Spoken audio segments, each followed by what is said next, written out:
grande advogada, professora e ouvidora da mulher na OAB Paraná, Márcia Leardini. Aí deu certo. Oi, agora deu, caiu. Desculpa, eu tentei entrar, caiu, entrei de volta, não estava dando certo aqui, mas agora acho que deu. Tudo 100%, seja super bem-vinda. Você é uma advogada de referência para todos nós do Paraná, do Brasil, professora e uma... Já vi aqui nos comentários e acompanho a tua trajetória, Márcia, e sei de toda a admiração que os advogados, as advogadas, os alunos, as alunas têm por você. E agora, nesse momento tão importante das mulheres, um momento tardio, que já deveria ter acontecido há muito tempo, em que nós temos uma mulher presidente da OAB Paraná, temos uma mulher presidente na OAB de São Paulo, temos, salvo o melhor juízo, 5 mulheres presidentes nas 27 seccionais. Lembrando a quem está nos ouvindo, na gestão passada eram 27 homens, não havia nenhuma mulher presidente de nenhuma seccional. Então, é um avanço, ainda tímido, ainda precisamos ter mais e mais mulheres, mas você assumiu aí um cargo importantíssimo na OAB Paraná de ouvidora da mulher na OAB Paraná. Então, seja bem-vinda, o espaço é teu, e eu queria começar perguntando da tua trajetória profissional, de como que você alcançou esse sucesso todo. Os nossos ouvintes vão ficar encantados com essa história, com a tua trajetória. Marlos, muito obrigada pelo convite. Sabe que eu tenho uma admiração pela tua advocacia também, pela tua docência, pelo advogado que você é, pelo teu comprometimento com o direito. Uma parte do que você está dizendo aí é um exagero, mas eu estou vendo aqui, me permita, antes de qualquer coisa, cumprimentar as pessoas que estão entrando, porque eu estou vendo aí nomes de amigos, de amigas, de ex-alunos, de ex-alunas, de alunos e alunas atuais. Eu estou vendo que está tendo aí uma movimentação e manifestações muito carinhosas a mim, como professora, né? E você é professor, você sabe que essas referências, elas tocam tão fortemente a gente, né? Porque você participar da formação profissional de uma pessoa é uma honraria que a gente leva para a vida, é uma oportunidade, eu digo assim, divina, assim, quase um sacerdócio, né? De você poder ter a oportunidade de participar da formação de pessoas. E hoje eu estou vendo aqui, né? Você deve estar acompanhando aí também os comentários das marcas que eu consegui deixar em algumas dessas pessoas, e isso realmente é muito satisfatório, me deixa muito, muito, muito feliz. Então, quanto à minha trajetória profissional, eu sou professora há 18 anos, quase 19 anos, mas bastante tempo. Lecionei na PUC, leciono ainda, né, na Curitiba. A PUC eu precisei deixar, embora tenha muito respeito pela instituição, mas leciono penal, processo penal, compliance no Uni Curitiba, que eu tenho uma referência como minha casa. Eu me formei lá, fiz pós-graduação lá, formei minha filha lá, que está terminando o mestrado lá. Então, ali é um espaço, assim, meu segundo lar, é muito importante para mim. E, portanto, estar aqui vendo os meus alunos, e com você, que é professor também, me honra muito. Eu trabalhei muito tempo no Ministério Público, tive assim, uma vantagem, né? Você é da área, você sabe o que significa o nome Andretta, né? O nome Luiz Renato Andretta, você conhece muito bem ele, e eu tive a oportunidade de assessorar esta figura que é brilhante no direito, né? Assim, ele é brilhante. E tive a oportunidade de trabalhar no setor de recursos criminais com Fábio Guarani, com Rodrigo Chemin, com Dagmar Nunes Gaio, com a Marion, né, que naquela época ainda era estagiária. Mas veja você, né, o que Marion hoje é, o que Marion representa hoje no direito, como professora, como advogada, como diretora na OAB. Então, eu fui muito feliz, porque eu fui sempre encontrando no meu caminho pessoas muito competentes e que me serviram de inspiração. Então, se algum valor eu tenho hoje, eu devo este valor a inspiração de todas essas pessoas com as quais eu tive a oportunidade de trabalhar e de cruzar. A docência me foi trazida pela Priscila Placha Sá, né? Uma dileta amiga, hoje desembargadora, que me indicou para dar aula na Curitiba, e fui aprovada na banca pelo professor Luiz Antônio Câmara, que eu tenho como uma referência de um brilhante processualista penal. Você deve, né, você conhece ele, o nível de seriedade da advocacia do professor Câmara, assim, não há, né, o que se mencionar. Então, eu sou uma profissional com uma trajetória de sorte, sabe? De mais sorte mesmo. E aí, por conta disso, meu nome foi indicado para a doutora Marilena para ocupar esse cargo de ouvidora da mulher da OAB, junto com o Cleverson Gusso, que é o ouvidor, seria um ouvidor geral e uma ouvidora da mulher. E aqui a gente entra no tema, né, de hoje. Por que uma ouvidoria da mulher? E sabe, vou até te falar uma coisa assim que foi meio engraçada, mas teve uma reunião, prefiro não mencionar que tipo de reunião foi, mas é uma reunião de direito, né? Relacionada a direito, e quando se mencionou ali que os tribunais, o CNJ, o STJ, as OABs estão criando a ouvidoria da mulher, alguém diz assim, daqui a pouco vão criar a ouvidoria do cachorro, do periquito, do papagaio. E, é claro, a gente respira e diz assim, não, a pessoa talvez só não esteja bem centrada na realidade da história, né? Para não reconhecer a importância de uma ouvida qualificada das mulheres que atuam no direito. E Márcia, sem te interromper, mas como diria... Mas me interrompa, já por te favor. Interrompendo... Me interrompa, por favor. Esse fato é muito interessante porque quando a gente divulgou a live com o título Violência de Gênero no Meio Jurídico, as perguntas que me vieram foram todas, mas tem violência de gênero no meio jurídico? As pessoas, elas não conseguem ou não querem enxergar essa dificuldade, essa realidade e essa dificuldade enorme que nós temos, né, de aceitar essa participação das mulheres, não só em igualdade de número, mas em cargos de chefia, em cargos de liderança, como donas de escritório, como pessoas plenas, né? Então, essa tua fala inicial, ela é muito representativa daquilo que eu ouvi aqui quando fiz a divulgação da live. Nossa, a violência de gênero eu já estou acostumada a ouvir que existe, mas no meio jurídico, sobre o que vocês vão falar? Então tá aí, ó, ouvindo o que a Márcia tem para dizer. Olha, a Márcia tem para dizer, eu já estou até preocupada, porque a Márcia será tautológica hoje, né? Porque eu vou dizer a mesma coisa de maneira diferente, talvez, mas eu não tenho como não incorrer na tautologia, né? Você sabe disso, você conhece essa realidade, Marcos, porque você é um advogado muito sensível a essa realidade, né? E tenho muito respeito, inclusive, a essa tua sensibilidade. Mas vamos começar assim, né? Quando a gente fala em igualdade de gênero no meio jurídico, em primeiro lugar, qual que seria o oposto da igualdade dentro deste tema? Porque assim, talvez as pessoas pensem assim, mas qualquer mulher pode fazer um curso de direito, se tornar advogada, qualquer mulher pode fazer um concurso público, se tornar promotora, magistrada, assessora, qualquer mulher pode fazer. Não, isso é verdade, qualquer mulher pode fazer. Mas a questão da palavra igualdade aqui, eu acho que na nossa conversa, ela não tem essa conotação de uma igualdade de oportunidade de ingressar numa carreira jurídica. Ingressar numa carreira jurídica, você depende muito mais de oportunidades que são criadas por outros tipos de políticas ou de possibilidades econômicas e culturais e sociais de uma pessoa do que propriamente, né? Está falando aqui de igualdade de gênero. Mas eu quero pensar assim que a palavra igualdade aqui, ela entra como o oposto da palavra violência.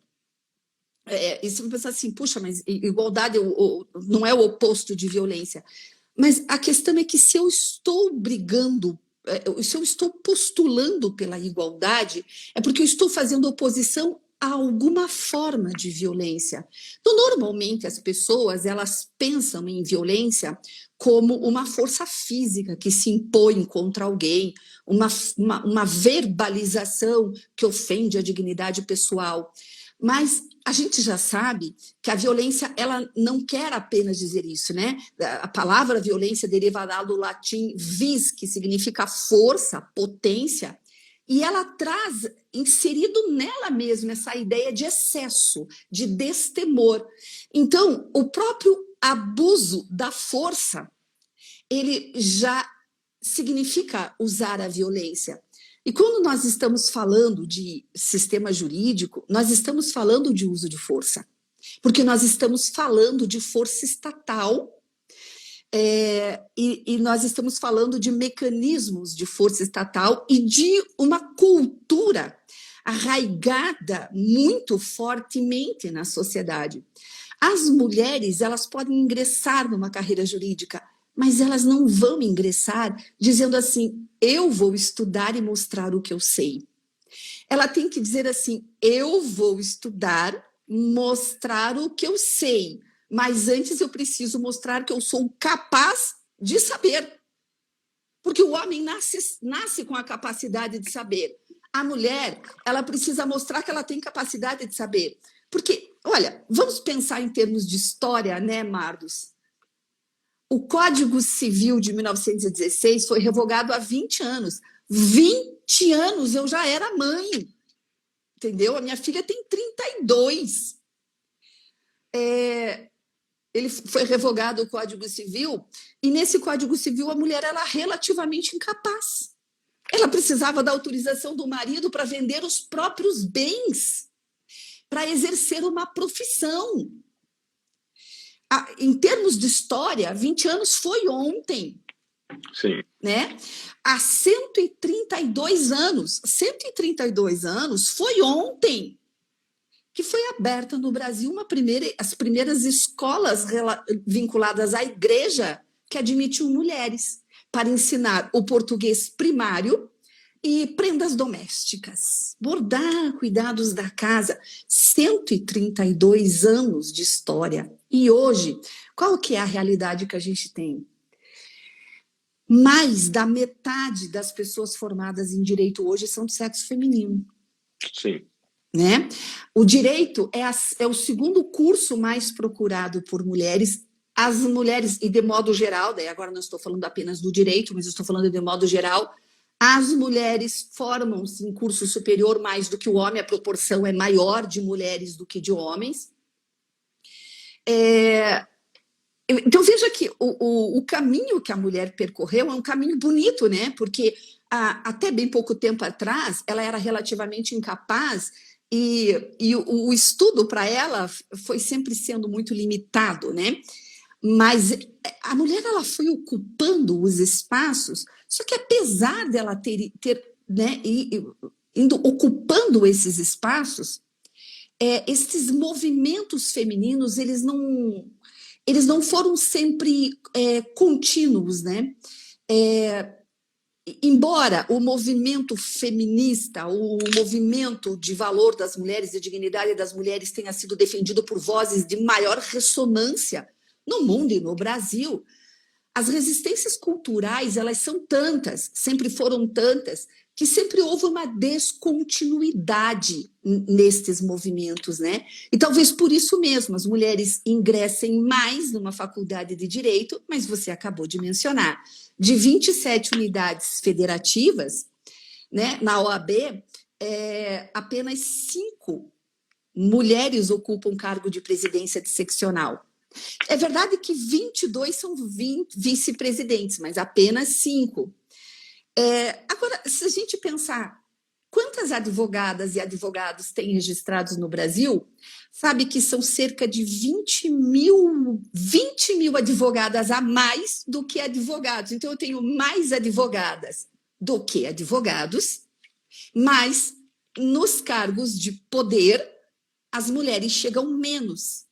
E não é só na advocacia, né? Vamos olhar um panorama assim meio geral. Eu estou acompanhando agora um movimento que é o movimento Mais Mulheres no Poder no Paraná. Um movimento que a ideia nasceu ali com professoras da Universidade Federal do Paraná. É mais um movimento como uma ação assertiva de igualdade, né, de gênero. E esse movimento, ele é um movimento apartidário e ele tem assim a pretensão de conseguir adesão de parlamentares para aprovar legalmente algumas mudanças, tais como 50% dos cargos de primeiro e segundo escalão do governo do estado do Paraná sejam ocupados por mulheres, 4% do orçamento do estado seja destinado ao enfrentamento da violência contra as mulheres. Porque a violência contra as mulheres ela não é só um problema de violação à dignidade humana, a direito fundamental, uma violação frontal à Constituição. A gente sabe que isso é um problema de saúde pública. É curioso, né, que a violência contra a mulher ela chega a causar um prejuízo econômico para o Estado, mas mesmo causando um prejuízo econômico, não se destina orçamento para isso. E veja que esse movimento ele também quer criar uma secretaria estadual de políticas públicas para as mulheres, né? Para a inclusão e para enfrentamento da violência das mulheres. E aí, em contato com esse movimento, eu também pude ver essa diferença de mulheres no poder no parlamento. Vamos pegar só no Paraná. 54% do eleitorado é de mulheres. Então, nós definimos as eleições, né? Mas em mais de 168 anos de história do parlamento estadual, nós tivemos 22 mulheres parlamentares, deputadas.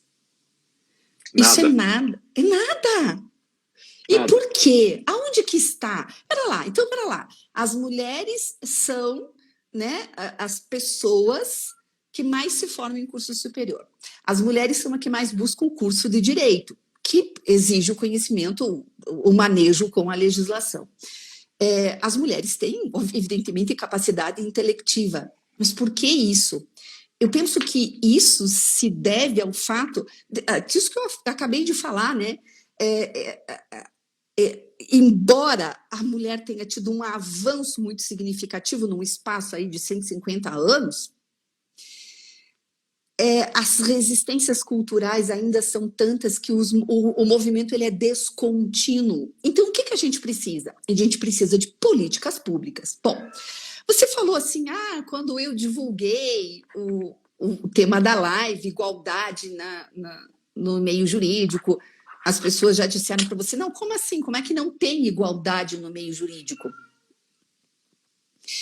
Bom, eu imaginei que essa questão pudesse ser levantada, né? Não só porque ingressar nas carreiras jurídicas é acessível a qualquer pessoa, homem ou mulher, mas porque vamos pensar sobre outro aspecto, meio jurídico. Meio jurídico, Poder Judiciário, Ministério Público, Advocacia, vamos até incluir a polícia, né? Embora a gente saiba que tenha mais pessoas aí dentro do sistema jurídico. Nós sabemos que nós vivemos num Estado democrático de direito, a gente pretende continuar vivendo, né, Marlos? Que a gente sabe que com muita luta. uma crise aí de Estado democrático de direito a gente está querendo viver. Bom, e nós já temos formado o tecido normativo que determina a igualdade de gênero no Brasil e no mundo. Antes, inclusive, desse tecido normativo estar no Brasil, ele já estava em documentos internacionais. Então, a gente já tem todo esse tecido normativo, nós temos normas que descortinaram por completo todas as formas de violência contra a mulher. Vejam o que foi a Lei Maria da Penha nesse aspecto, quando a Lei Maria da Penha ela diz o que se considera violência contra a mulher. E é muito curioso porque as formas de violência identificadas na lei, elas não eram reconhecidas pelas vítimas da violência. Sim. E são temas que se enfrentam, que o judiciário, inclusive, agora está começando a enfrentar, por exemplo, né, a violência patrimonial. As mulheres elas estavam tão acostumadas àquela ideia de que elas ficavam 30 anos num casamento, servindo a casa, servindo ao lar, saiu do casamento, o patrimônio era do homem. Né? E ele iria dividir. Será que ela vai ter direito a uma pensão por ter passado? E hoje a Lei Maria da Penha vem e diz assim, ó, cuidado, tá? Isso aí pode ser violência patrimonial. Então nós já temos isso bem descortinado. A gente já tem também suficientemente regras de proibição das mais variadas formas de violência. Nós temos a dignidade da pessoa humana como núcleo axiológico da Constituição da República, porque ela é o núcleo, em torno dela tudo se constrói. E, com isso, a gente pensa assim que o sistema jurídico ele é formado por profissionais que lidam com as leis, como é que não haveria igualdade? Principalmente falando do Poder Judiciário, né? Porque o Poder Judiciário afinal de contas, quem emite as decisões dotadas de definitividade e dentro de um espaço que nós chamamos de segurança jurídica. Então, como é que não tem igualdade? Porque nós não estamos lidando apenas com a lei. Eu costumo dizer, e inclusive eu estive num evento lá no TJ do Paraná, do CEVID, que é uma política dentro do TJ do Paraná para combater a violência doméstica. E eu mencionei lá, falei assim, eu falo isso para os alunos, a lei, ela não é uma purpurina, que assim, a lei vai entrar em vigor à meia-noite de hoje, aí cai um pó de purpurina pela sociedade e todo mundo acorda no dia seguinte dizendo, nossa, eu acordei diferente hoje, estou me sentindo diferente, o que será que mudou na minha forma de pensar e de agir? Não, o sujeito ele acorda pensando de um jeito, ele dorme pensando do jeito, ele acorda pensando do mesmo jeito. Sim. De forma consciente, né, Marlos, e de forma inconsciente, porque hoje a neurociência está aí para dizer o quanto o inconsciente determina as nossas ações. Agora vamos pensar que a violência de gênero, já descortinada não apenas como violência física, ela é secular. Eu só, pelo menos nos registros históricos, e aí eu não sou antropóloga, né, não chego a esta profundidade de estudo, mas a gente pensa assim que nas sociedades primitivas, antes, portanto, da formação do Estado e da antiguidade, as sociedades elas não eram patriarcais. E por que não? Porque não havia ainda o conceito de propriedade privada e não havia ainda a ideia de que se eu tenho propriedade privada, eu vou transferir aos meus herdeiros. Quem são os meus herdeiros? Eu me lembro de uma frase do meu professor de Direito de Família na faculdade. Os filhos da mãe, filhos dela são. Os filhos do pai são ou não. Né? Mas, claro, isso o DNA hoje resolve. Mas você imagine numa época em que não, né, você tinha que olhar para a criança e dizer, mas eu sou japonês, ele nasceu preto, né? Então, você vê que não pode ter a herança genética livre. E aí, então, aí você transforma a mulher na propriedade do homem, mas é quando você tem esse conceito de propriedade. Antes, a sociedade ela era matriarcal e não patriarcal, né? Sim. Da antiguidade para cá, a mulher é coisa quase. Né? A mulher, ela objetificada, ela era submetida ao homem, saía das mãos do pai para passar para as mãos do marido, atravessa a antiguidade dessa maneira. O que foi o tratamento da mulher durante a Idade Média, nós sabemos o que a mulher foi maltratada. Jesus, a figura de Jesus, né, é um humanista e um feminista. Mas o que falaram a respeito das falas de Jesus não tem muito a ver com ele em relação à mulher, né? E eu lembro aqui de uma fala de Tertuliano, que foi um sujeito que deixou uma importante explicação do cristianismo ali em 200, 220 depois de Cristo, e ele exortava a maldade da mulher. E esse sujeito explicou o cristianismo para o mundo. E ele dizia que toda a culpa da maldade humana, toda a impureza vinha da mulher. Aí você você coloca isso arraigado na mente das pessoas. Então, de um lado, um contexto religioso desvirtuado, do outro lado, um contexto patrimonial em que o filho desta mulher tem que ser meu, então ela tem que ser sempre só minha, não pode ser de mais ninguém. E o direito não acompanha a sociedade. Essa mágica ainda não aconteceu, né? Aqui vai das aulas da faculdade, né? Eu sempre digo para os alunos assim, da onde surge a norma, né? Quem escolhe como é que as coisas funcionam? Eu falo assim, toda norma alberga um valor. E qual que é o nosso desafio? Descobrir qual é o valor albergado pela norma e ver se a tua interpretação desvirtua ou não desvirtua o valor albergado pela norma. Mas da onde nós tiramos os valores? O valor da norma a gente tira de consensos sociais. Então, vamos fazer um consenso aqui? Vamos perguntar para todo mundo aqui se todo mundo concorda que a vida é um valor a ser protegido. Haverá consenso. Sim. Mas se a gente for pegar nesse parlamento agora, no nosso parlamento agora, se a gente disser assim, ó, a dignidade da mulher é um valor a ser preservado, alguns vão dizer, o que é a dignidade da mulher?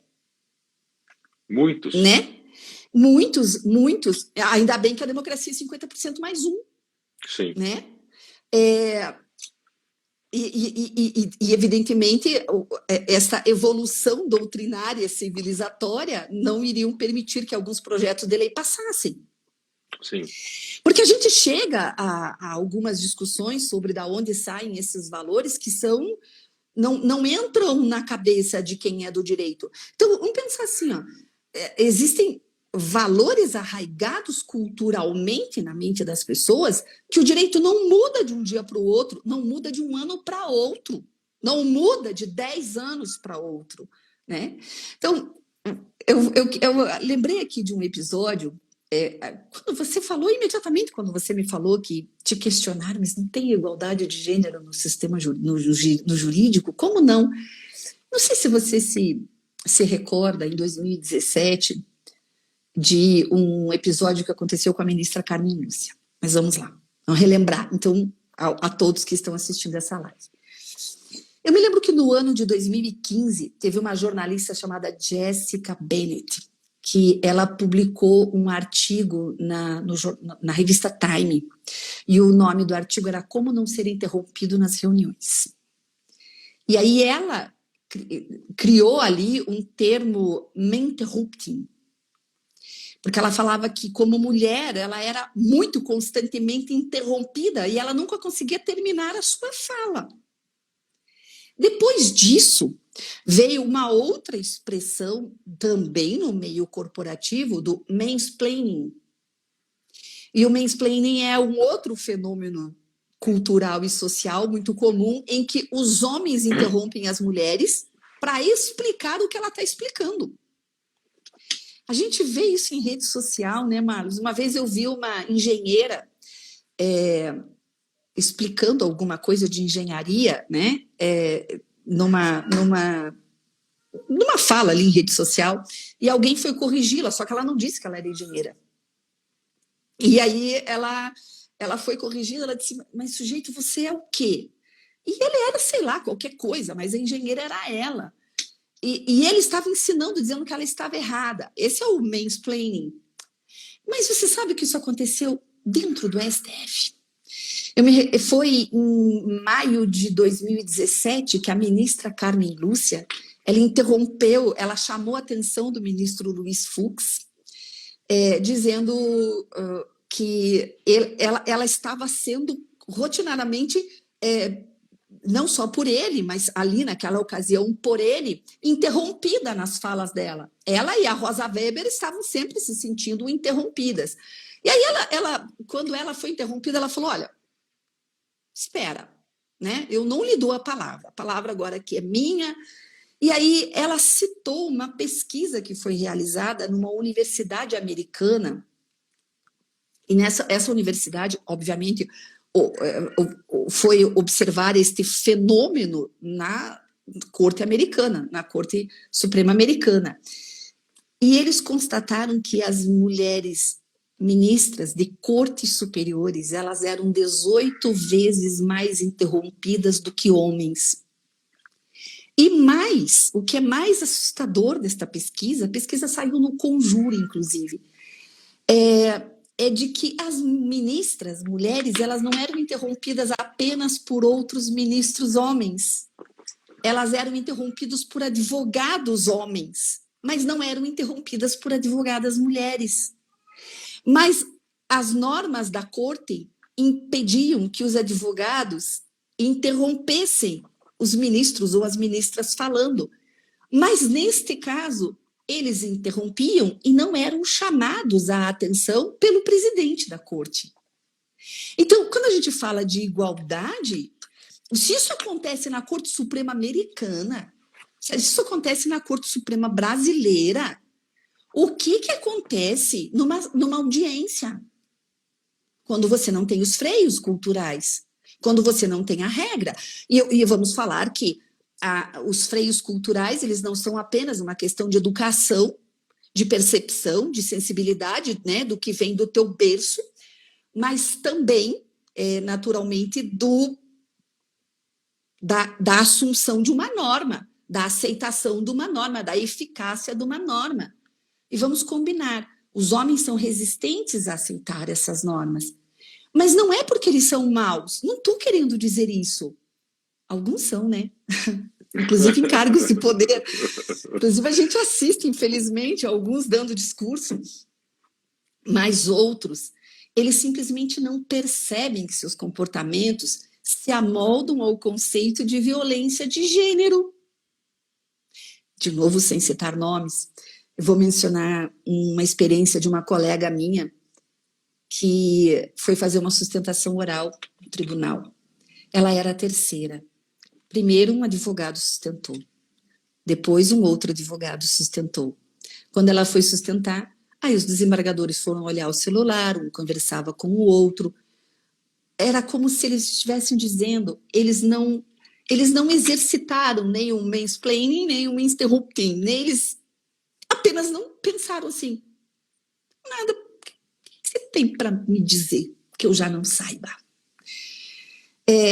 Inclusive, por isso mesmo, eu, como advogada, quando eu vou fazer sustentação oral no tribunal, eu falo muito alto, eu gesticulo, eu olho firmemente, eu digo o nome dos desembargadores, como que olha aqui para mim, que, né, eu agora, e principalmente por quê?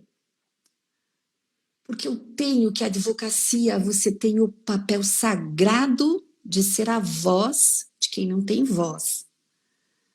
Principalmente a advocacia criminal, né, Marcos? Sim.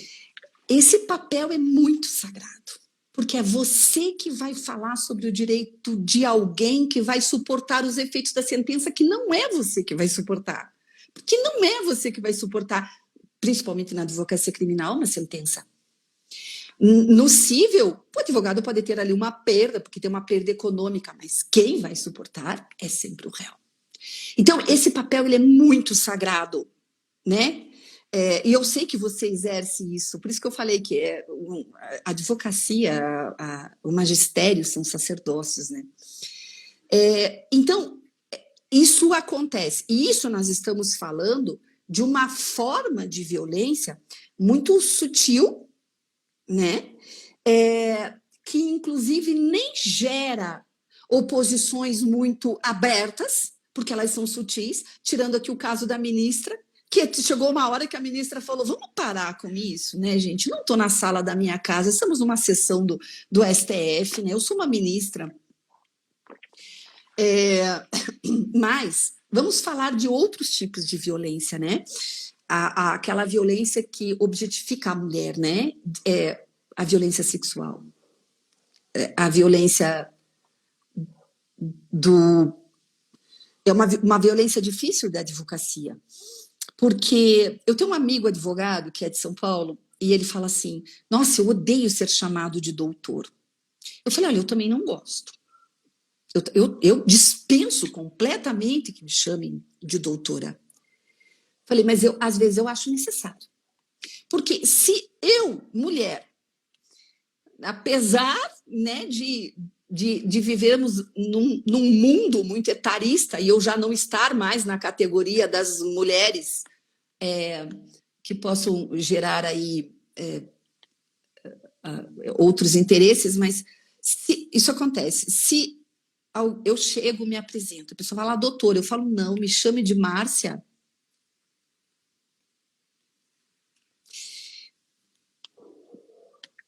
Eu vou enfrentar, eu posso enfrentar, eu não estou generalizando, entendeu? Eu gosto de Nelson Rodrigues, que diz que toda unanimidade é burra. Então, eu não estou tornando isso unânime, mas eu estou dizendo que isto é uma realidade social que você pode ver estatística. Homens gostam de números, né?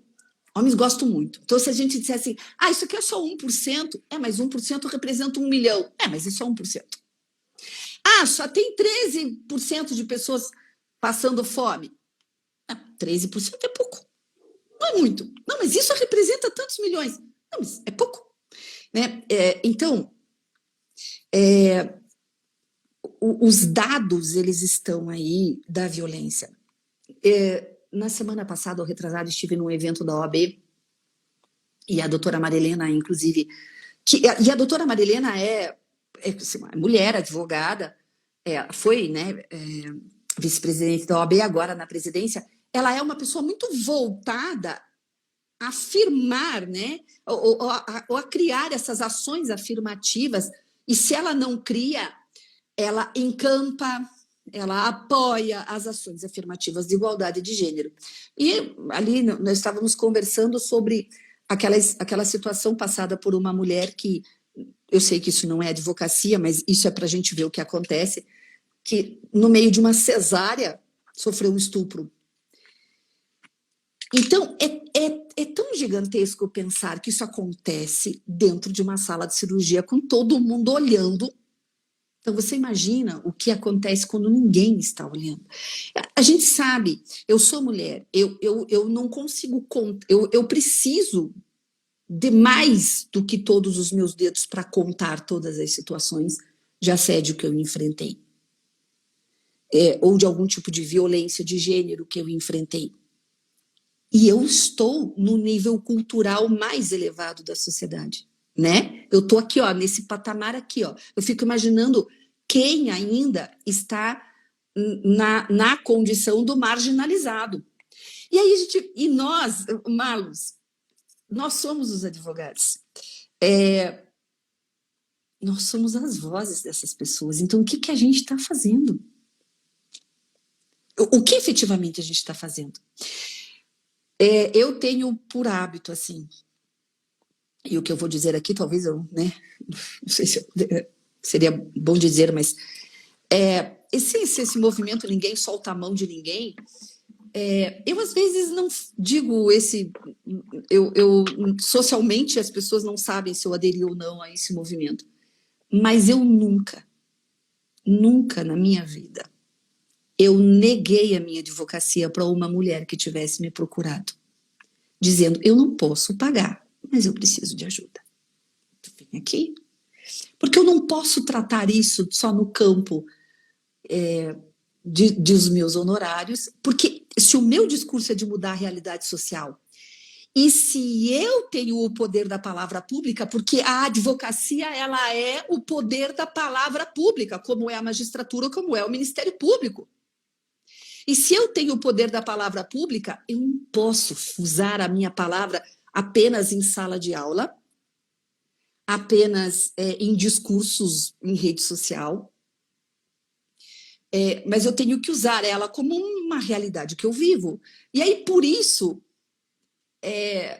receber a função de ouvidora da OAB me deixa duplamente satisfeita, porque eu olho para essa realidade, eu tenho muita vontade de que essa realidade mude. Eu acho que a gente está mudando, a gente está fazendo por onde. E a ouvidoria da OAB, ela pretende ser, como todas as ouvidorias das mulheres que estão sendo implantadas Brasil afora, e a gente já tem vários exemplos aqui, vou até mencionar alguns para você, de uma acolhida muito qualificada dessas mulheres. E essa ouvida qualificada é uma ouvida que diz assim: eu reconheço isso como uma violência.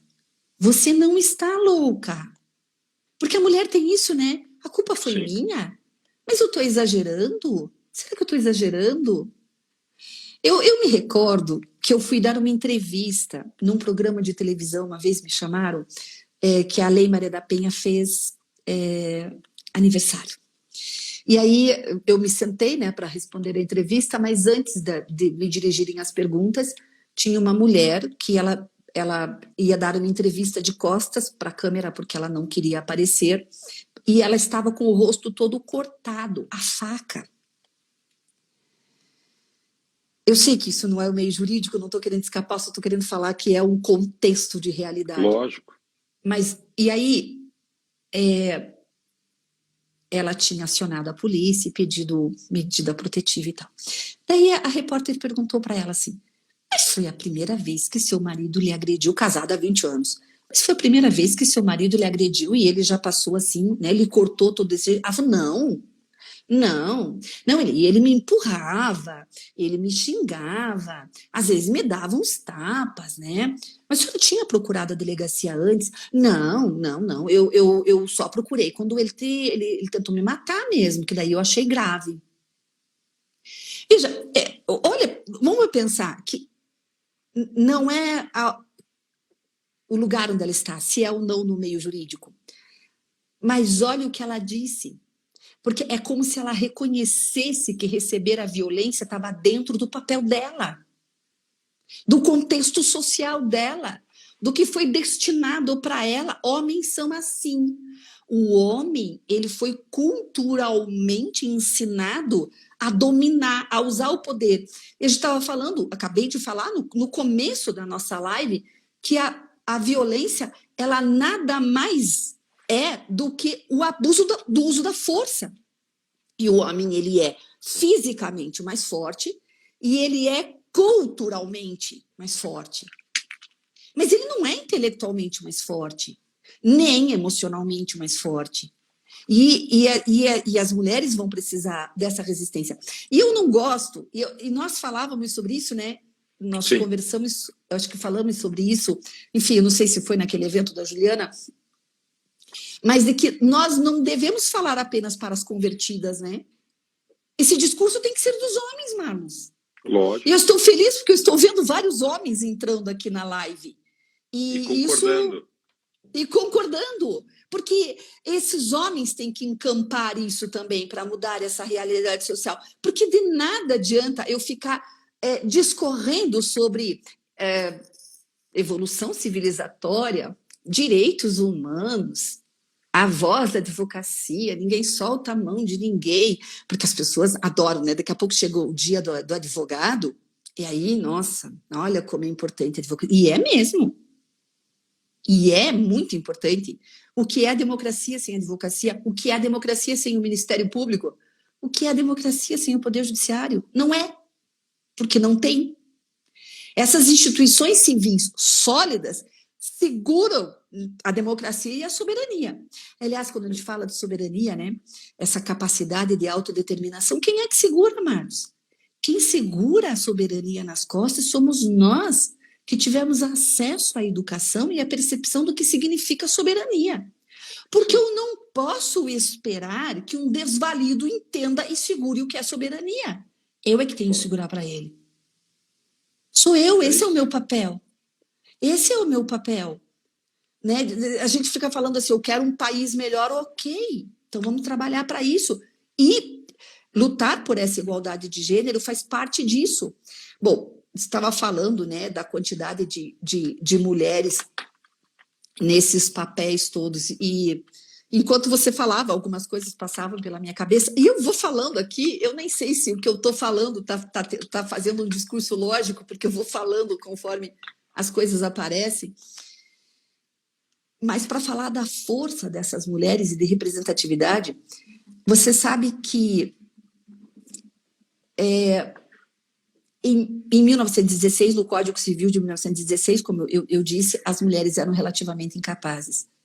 Em 1932, as mulheres puderam votar no Brasil desde que maior de 21 anos. Mas a igualdade entre homens e mulheres, ela foi prevista na Carta da ONU de 1945. E é engraçado que eu gosto de ler sobre esse tema, então não se dá, os créditos não são devidamente dados, né? Mas foi uma brasileira chamada Berta Lutz, a filha do cientista, né, do Lutz, que se formou numa universidade francesa, né? Ela foi uma diplomata latino-americana designada pelo Getúlio Vargas para ir participar da elaboração da Carta da ONU, representando ela como mulher, né? Apenas 3% de todas as representações ali eram compostas por mulheres, e ela, junto com outras diplomatas latino-americanas, enfrentou uma oposição ferrenha dos Estados Unidos e da Inglaterra para que fosse incluído na Carta da ONU a igualdade entre homens e mulheres. E nem a ela se deu o devido crédito. Então, em 1945, quer dizer, antes disso estar na nossa legislação, ela estava lá lutando, mas ela não teve uma formação no Brasil para isso. Ela teve um pai cientista que via a importância do estudo científico, que levou a filha para estudar na França, e que ela voltou para o Brasil dizendo, eu quero esse papel, eu vou puxar ele para mim. E esse nosso papel desse enfrentamento é de conscientização, sobretudo, né? E na advocacia eu acho bacana que os advogados agora, quando eles, né, atuam e têm noção dessas hipóteses, situações de violência, tem que levar isso à ouvidoria, porque é a ouvidoria que pode encaminhar isso dentro da OAB para que as políticas sejam realizadas. E não é só a ouvidoria da OAB, né? Vamos pensar assim, ó. O CNJ, em 2020, criou a Ouvidoria da Mulher. Só que a Ouvidoria da Mulher do CNJ, ela é uma ouvidoria muito geral, assim, ela não é uma ouvidoria para o meio jurídico, é uma ouvidoria para toda mulher vítima de violência e que ela enfrente alguma violência numa delegacia, numa audiência, com quem quer que seja, ela pode fazer uma denúncia no CNJ. Isso em 2020, né? E eu achei engraçado que a iniciativa de criação da Ouvidoria da Mulher foi do ministro Luiz Fux, o mesmo que foi repreendido pela ministra Carmen Lúcia por estar interrompendo ela constantemente. E o ministro Luiz Fux, quando ele, né, lançou ali a ideia da ouvidoria, né, o movimento para criar, enfim, a ouvidoria, ele dizia que o Brasil era o 5º pior país do mundo para uma mulher viver e que ele queria participar da mudança disso. E que a ouvidoria seria uma forma de se receber as notícias e encaminhá-las para mudar essa realidade, para transformar essa realidade, né? De acolher todas as vítimas mulheres de qualquer tipo de violência. Em 2020 também, o Conselho Nacional do Ministério Público também criou a Ouvidoria da Mulher. Então, no mesmo ano que o CNJ criou, o Conselho Nacional do Ministério Público criou. No âmbito dos Ministério Público Estadual, já tem ouvidoria criada no Espírito Santo, em São Paulo, Minas Gerais, no Pará, em Pernambuco e no Tocantins. Agora também a ouvidoria do Paraná. Em 2020 também o STJ criou uma ouvidoria da mulher. E mais recentemente, agora em 2022, o TSE criou uma ouvidoria da mulher. E eu achei muito bacana a ouvidoria da mulher do TSE, porque ela está qualificada, inclusive, para receber notícias de violência de gênero político, né? Enfim, de parlamentares ou de candidatas, né? Que tenham sofrido ali uma violência de gênero de caráter político. A gente vê um movimento muito forte nos tribunais regionais do trabalho, e, aliás, os tribunais regionais do trabalho, eu tenho uma admiração, sabe, pela Justiça do Trabalho, porque eu me recordo que já escrevi, até tem um livro com o desembargador José Maurício, sobre a formação do magistrado no Brasil. Isso foi um tema que me interessou muito, desde que eu assisti o filme O Tribunal de Nuremberg, a cena final do filme, aquele de 4 horas de duração, em preto e branco, que o presidente da corte é o Gregory Peck, aquele filme é excelente. E aquele filme me tocou muito e eu decidi escrever, fazer uma pesquisa sobre da onde sai o juiz, né? No mundo. E aí eu fui fazer uma pesquisa sobre a formação do magistrado, tomando ali como modelo a França, Portugal e comparando ali com o Brasil. E as escolas de formação judiciais, e vi que a Justiça do Trabalho, ela sempre investiu muito em formação de seus magistrados. As escolas judiciais da Justiça do Trabalho sempre... Agora as outras escolas também melhoraram bastante, mas a época que eu escrevi sobre isso, que eu pesquisei sobre isso, a da Justiça do Trabalho, ela sempre esteve assim à frente disso.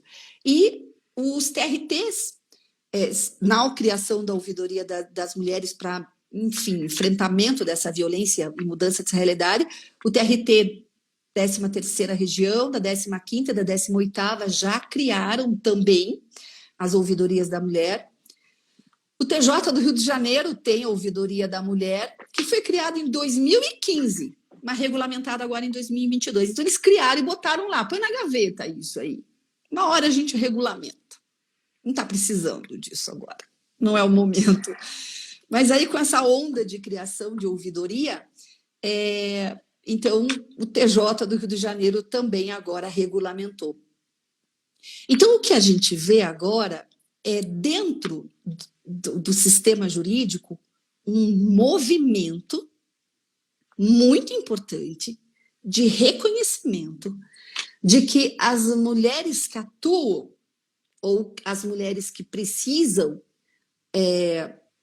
acessar o poder judiciário, o sistema jurídico, e que sejam vítimas de violência, elas terão ouvidas qualificadas não apenas em delegacias.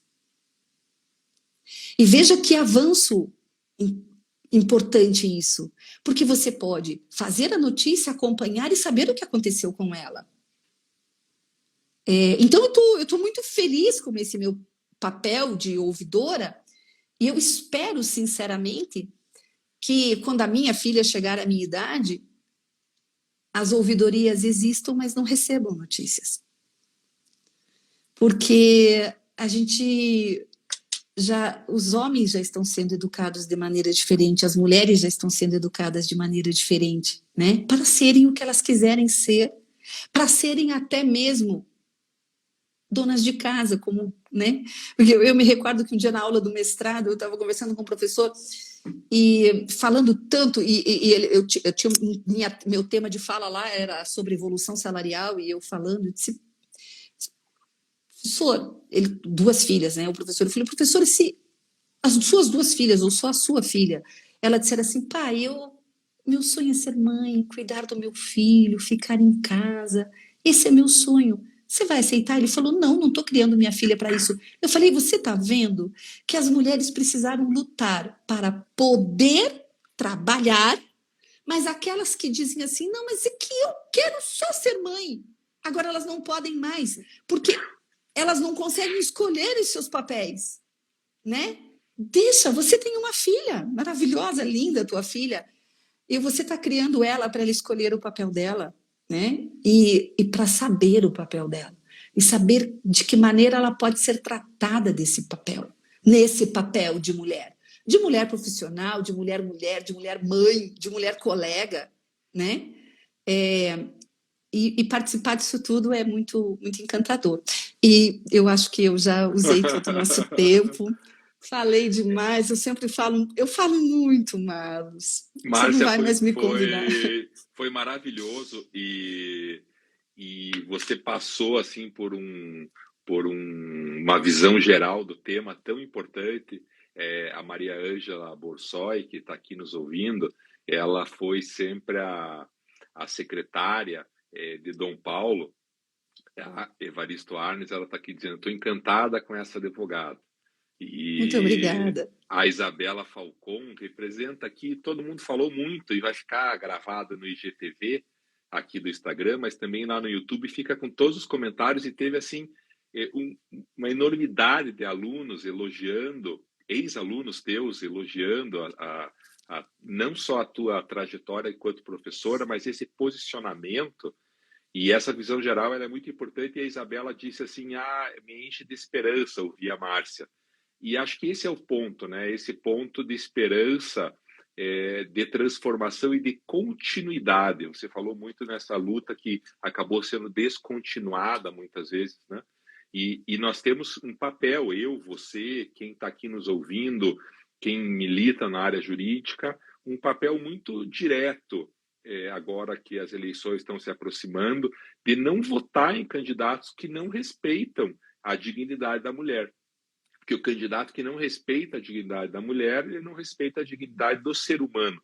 E sendo muito claro, como eu sempre sou, a gente não pode votar no atual inquilino do Palácio, nem nas pessoas que ele indica, porque essas pessoas não apoiam as mulheres, pelo contrário, elas trabalham pela violência contra as mulheres, e a gente já tem toda essa dificuldade que a Márcia também colocou na fala dela.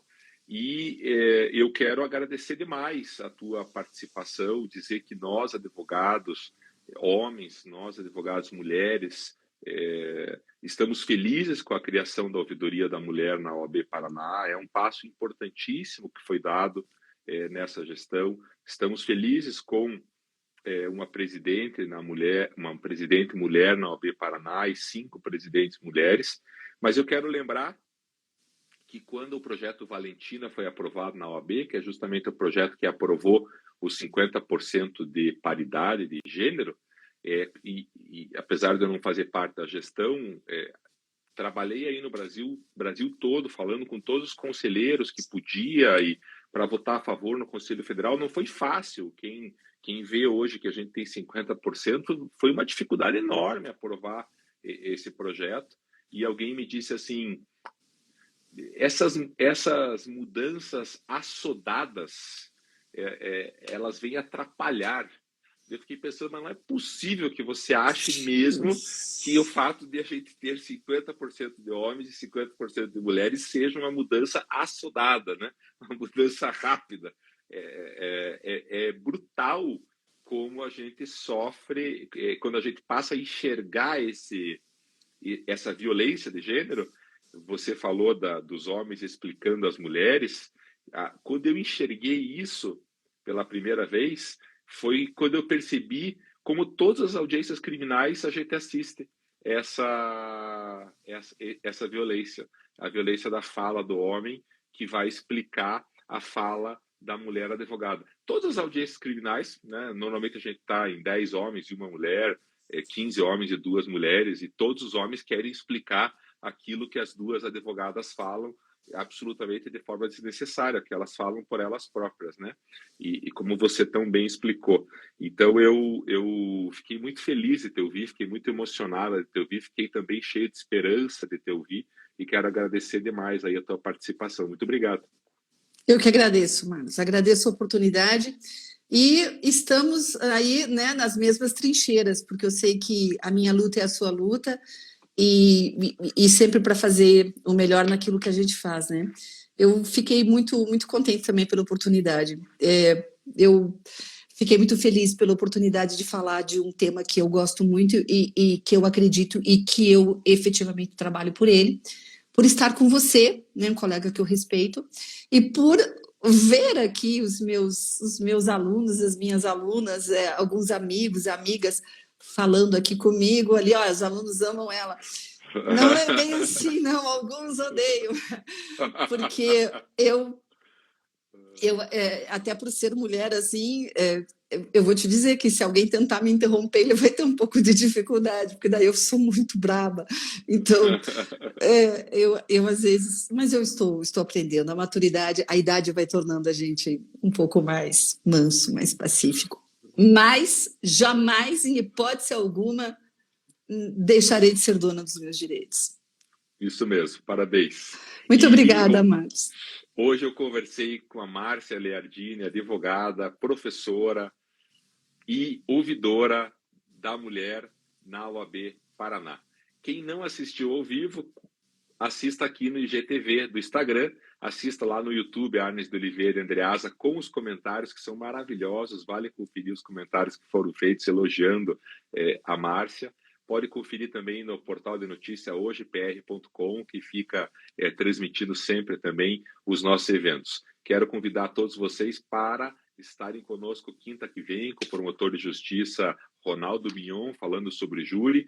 Quero lembrá-los de não se esqueçam de assinar a carta em defesa da democracia, que terá o evento no dia 11 de agosto, na USP, a carta que está circulando em todas as redes aí de redes sociais e o WhatsApp.